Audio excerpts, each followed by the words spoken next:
ఇప్పుడు నేను దేవరకోట పొలిమేర నుంచి లైవ్ రిపోర్ట్ చేస్తున్నాను. ఆనంద్ని ఈ ఊరు నుంచి బహిష్కరించే సంఘటన చూడటానికి ఈ గ్రామమే మూకుమ్మడిగా కదిలి వచ్చింది. మీరిప్పుడు అదే చూస్తున్నారు. ఇక్కడ ఒక పెద్ద ఆయన ఉన్నాడు, ఆయన అడిగి మరిన్ని విషయాలు తెలుసుకుందాం. తాత, ఏంటి బాబు? ఇలాంటి సంఘటన ఇంతకు ముందు ఎప్పుడైనా జరిగిందా, లేక ఇదే మొదటిసారా? ఇలాంటి సంఘటనలు ఇంతకు ముందు చాలా జరిగాయి, కానీ ఇదే మొదటిసారి. చూశారుగా జనం ఎంత ఆతృతగా ఎదురు చూస్తున్నారు. అయితే ఆనంద్ వచ్చేసినట్టున్నాడు. అతను వచ్చిన తర్వాత ఇక్కడ ఏం జరగబోతుందనేది ప్రత్యక్షంగా చూడండి. ఇదిగో ఆనంద్ వచ్చేసారు. ఆయన వెనకాల ఊరి జనం కూడా తరలి వస్తున్నారు. ఎంఆర్ఓ గారు వచ్చారు, ఇన్స్పెక్టర్ గారు కూడా ఉన్నారు. ఇప్పుడు ఆనంద్ ఊరి సరిహద్దు దాటబోతున్నారు. మీరు చూస్తున్నారు, ఇదే ఆ సరిహద్దు రేఖ. ఆనంద్ దాటేస్తున్నారు. ఆనంద్ ఆయన ఆగిపోయారు, రేఖ దాటలేదు. ఇటు ఊరి జనం కూడా చాలా చిరాగ్గా ఉన్నారు. చూడండి, వీడు మళ్ళీ ఏదో మొదలెట్టాడు. ఉందని బయటకు పోమని చెప్పండి సార్. ఆ దేశద్రోహికి ఈ ఊళ్ళో చోట్లేదు సార్. నీ వల్ల ఊరు పరువైపోయింది. పోరా బయటికి. ఆపండ్రా. నేనెందుకు బయటకు వెళ్ళాలరా? నేనేం తప్పు చేశాను? నేను వెళ్ళనురా. ఏం పీక్తారా? ఏంటా లండన్ ప్రిన్స్ కోపంగా చూస్తున్నావు? ఇండియాకి సంబంధించిన ఒక్క విషయమైనా ఫాలో అయ్యావు నువ్వు? అయ్యాన్రా, మీ అందరికంటే 100% ఎక్కువగా ఫాలో అయ్యాన్రా. All Indians are my brothers and sisters అనేది ఫాలో అయ్యాను కాబట్టే ఒక బ్రిటిష్ పిల్లని లవ్ చేశాను రా. జామకాయలు 10 రూపాయలకి 4, 5 రూపాయలకి 2 తీసుకుంటయ్యా. మామ, నేను ఇప్పుడే స్టార్ట్ చేశాను మామ. ప్లీజ్ కొంచెం పక్కకి వెళ్తావా? జామకాయలు 4, 20 రూపాయలకి 8. ఏం మాట్లాడతావురా? దేశభక్తి అంటే ఏంటో తెలుసా నీకు? అసలు దేశం కోసం ఏం చేసావు నువ్వు? మేమేం చేసామో తెలుసా? రంగు ముగ్గుల కాంపిటీషన్ లో ఇండియా మ్యాప్ నా కూతురుతో వేయించి దేశభక్తి 100 పోసాను రా. అదిరా దేశభక్తి అంటే. జవాన్ సినిమా చూసి బయటికి వచ్చి ఇండియా అని గుండెలు పగిలేలా అరిచారా నేను, తెలుసా నీకు? రే నువ్వే కదరా మీ నాన్న మిలిటరీలో చేరమంటే గోడ ఎక్కి దూకి పారిపోయింది. ఈ విషయం ఊరంతా తెలిసిపోయిందా? ఇదేనేంట్రా మీ దేశభక్తి? ఇండియాకి పాకిస్తాన్ కి వార్ జరిగితే కనీసం 100 మందన్నా చావాలని మీరు అనుకుంటారు, కానీ 2 దేశాల్లో ఒక్కరు కూడా చావకూడదని నేను అనుకుంటాను. ఏంటి మెసేజ్ ఇస్తున్నావా? రేపు చైనా వాడు వార్ చేస్తే సైలెంట్ గా ఉండాలా? ఈ మెసేజ్ మీకు మాత్రమే కాదురా, చైనాకి, పాకిస్తాన్ కి, పాన్ వరల్డ్ కి రా. ఈ నీళ్ళు తాగుతున్నాడేటి? తాగాడుగా, ఇంకా వాగుతాడు. అయ్య బాబోయ్, ఇంకా మాట్లాడతాడా? జెసికా వాళ్ళ బామ్మ వార్ వల్లేరా దేశాలు తిరిగి ఎక్కడికి వెళ్లాలో తెలియక ఇండియాకి వచ్చింది. వార్ ఎంత భయంకరమైందో తెలుసారా? రష్యాకి, ఉక్రెయిన్ కి వార్ వచ్చినందుకే ఇక్కడ పెట్రోల్ నుంచి కాయగూరల రేట్ వరకు అన్ని పెరిగాయని తెలుసారా? 1 కిలో బాటిల్ గార్డ్ ఎంతో తెలుసారా మీకు? మీకు అసలు బాటిల్ గార్డ్ అంటే తెలుసారా? బాటిల్ గార్డ్ అంటే సొరకాయ.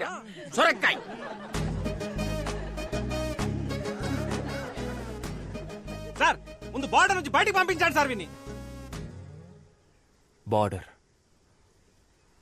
బార్డర్ అనే మాట ఫస్ట్ ఎప్పుడు విన్నానో తెలుసారా? మా పక్కింటి ఆంటీ మా అమ్మ దగ్గరకు వచ్చి, అక్క నీ చీర బార్డర్ బాగుంది, నా చీర బార్డర్ బాగుందా అని అడిగింది.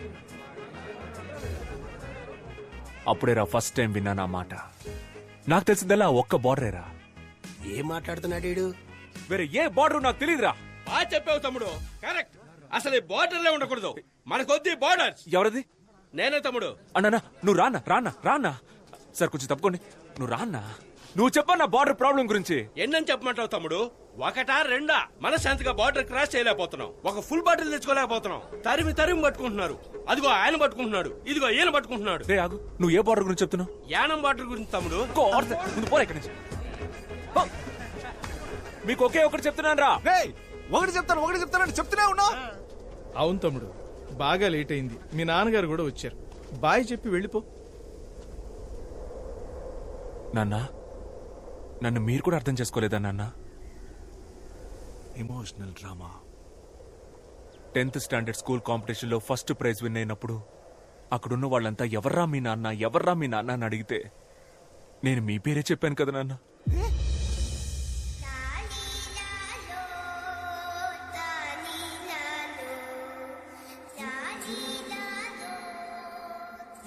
ఏం అవుతున్నాడు వాడు? టీచర్ని ఎక్కువ క్వశ్చన్స్ అడిగానని స్కూల్ నుంచి పంపించేశారు, స్లిప్పులు పెట్టానని కాలేజ్ నుంచి పంపించేశారు, సినిమా అయిపోయిందని థియేటర్ నుంచి పంపించేశారు, ఇప్పుడు లవ్ చేశారని ఊరి నుంచే పంపించేస్తున్నారు. ఇంటెలిజెంట్ పీపుల్ అంటేనే మీకు నచ్చదు కదరా. ఆ రోజు సోక్రటీస్, ఈ రోజు నేను. చాలరా, పోన్రా. నేను ఒక బ్రిటిష్ అమ్మాయిని లవ్ చేశానని ఒకే కారణం వల్ల కొంచెం కూడా హ్యూమానిటీ లేకుండా ఇలాంటి దారుణమైన పనికి తెగబడిపోయారు కదరా. కరోనా కాలంలో అన్ని దేశాలకి హెల్ప్ చేసినందుకు మనం ఇంకా ప్రాణాలతో ఉన్నాం. అప్పుడు గెలిచింది హ్యుమానిటీయా దేశభక్తారా? చెప్పండి రా, హ్యుమానిటీయా దేశభక్త? నీకు తెలుసా? నాకు తెలియదు. హ్యుమానిటీ అంటే ఏంటండి? హ్యుమానిటీ అంటే నాకు తెలీదా? హ్యుమానిటీ అంటే హ్యుమానిటీ. దీనికి సమాధానం మా అయ్యగారు చెప్తారు. హ్యుమానిటీయా దేశభక్తి? దీనికి ఆన్సర్ ఏంటో నాకు తెలుసు, కానీ ఈ ఆన్సర్ ప్రపంచానికే వినపడేలా గొంతెత్తి చెప్తాను. సూపర్ అయ్యా. సేమ్ ఇలాగే. ఇప్పుడు నాకు 67 ఏళ్ళు వచ్చాయి. ఈ ఊళ్ళో 66 ఏళ్ల వయసున్న వాళ్ళు ఉంటారు, 68 ఏళ్ల వయసున్న వాళ్ళు ఉంటారు, కానీ ఒకే ఒక్కడైనా 66 ఏళ్ల వయసులో నాకన్నా పెద్దోడు అవ్వగలుగుతాడా? ఈయన జవాబు చెప్పేలోపు ప్రశ్నే మర్చిపోయేలా ఉన్నాం. నా జవాబు నేను చెప్పాను, ఇంకా మీరే చెప్పాలి. మా నోడేదో అడుగుతున్నాడు, ఏం చెప్దాం? కొత్తగా ఏదో హ్యుమానిటీ అంటున్నాడు. మన కులపోలంతా హ్యుమానిటీ అందాం. హ్యుమానిటీ. ఆ కులపోలు చెప్పింది మనం ఎందుకు కాపీ కొట్టాలరా? మనం మార్చి చెప్దాం. దేశభక్తి. హ్యుమానిటీ దేశభక్తిలో కూడా కులం చూస్తారా మీరు? కులం, మతం, కలరు, కంట్రీ వీటన్నిటిని దాటి ఒక మనిషిని మనిషిగా చూసే హ్యుమానిటీ మీ అందరికీ ఎప్పుడు వస్తుంది? చెప్పండి, ఆ హ్యుమానిటీ ఎప్పుడు వస్తుంది? తెలిస్తేనే కదరా వస్తుంది. బాబు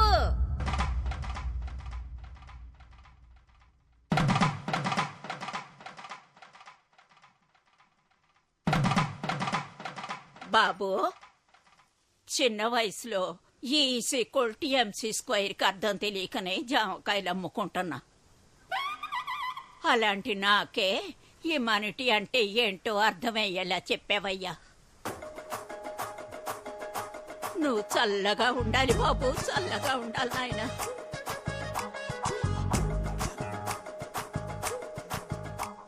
చూశారుగా, జాంకాయలమ్మే ఓ ముసలావిడికి హ్యుమానిటీ అంటే ఏంటో తెలిసింది. మరి మన ఊరి ప్రజలకి హ్యుమానిటీ గురించి ఏమైనా తెలిసిందో లేదో చూద్దాం రండి.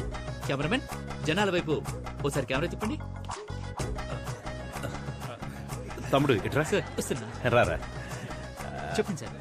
నేను ఫస్ట్ నుంచి హ్యుమానిటీయే. నేను హ్యుమానిటీలోనే పెరిగాను, దాని తర్వాత హ్యుమానిటీలోనే పుట్టాను. నేను హ్యుమానిటీయే, ఎప్పుడు హ్యుమానిటీయే. పైగా మేము అందరం కూడా హ్యుమానిటీయే. నేను కూడా హ్యుమానిటీయే సార్. హ్యుమానిటీయే. రేయ్, ఇప్పుడు చెప్పండి రా, హ్యుమానిటీయా దేశభక్త? ప్రేమ దేశమా? ఈజ్ ఈక్వల్ టు ఇప్పుడు ఈ ఊళ్ళో నేను జెసికాని మీట్ అవ్వచ్చా, మాట్లాడొచ్చా? చూడలేవు, మాట్లాడలేవు. ఏరా? వాళ్ళు తిరిగి లండన్ వెళ్ళిపోతున్నారు. ఈవినింగ్ 6 గంటలకు వైజాగ్ నుంచి ఫ్లైట్. Humanity humanity. పదరా, పద. మనం వెళ్దాం అన్నా. ఎక్కడికి రా? రే రే రే రే, తను జెసికాలో ఉందిరా. ఆపరా ఆపరా ఆపరా.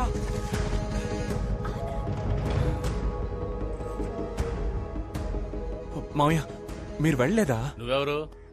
ఎందుకు సార్ ఆయన పట్టుకున్నారు? ఆయన చాలా డీసెంట్ అయిన మనిషి సార్, పక్కా జెంటల్మెన్ సార్.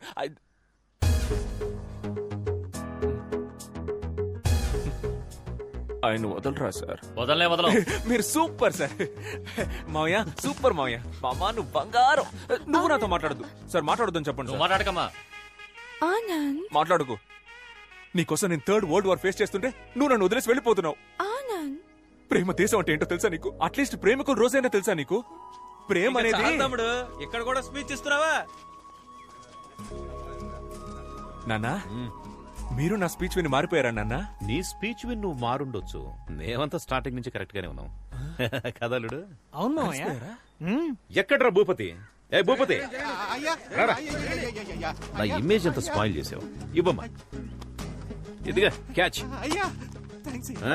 అది ఆయన. అవి మా బావగారికి ఇచ్చేయి.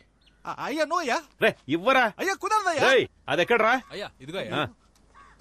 మళ్ళీ కత్తిచ్చిందే. రేయ్ చెయ్యివరా. ఇవ్వరా, చెయ్యివు. ఇవ్వరా, ఇవ్వ. ఇందులో ఒక చిన్న మ్యాటర్ ఉంది, నేను తర్వాత చెప్తాను. మీ అందరికి ఒక డౌట్ ఉంటుంది కదా, తెల్లవాళ్ల రక్తం అంతా తెల్లగా ఉంటుందని. ఇప్పుడు అది క్లియర్ చేస్తాను. బావగారు ఒకసారి చెయ్యండి. ఇవ్వండి ఇవ్వండి. 1 స్మాల్ కట్. రే చూసావా, చూసావు కదా, చూసావు కదా, రెడ్ కలర్ లోనే ఉంది. అందరి రక్తం ఎర్రగానే ఉంటుందిరా. అర్థమైందిగా? ఇవ్వరా. Nasty municipality. ఆనంద్ నాన్న ఇదిగా. బావగారు రండి, కోడలి పిల్ల రామా, ఆంటీ రండి.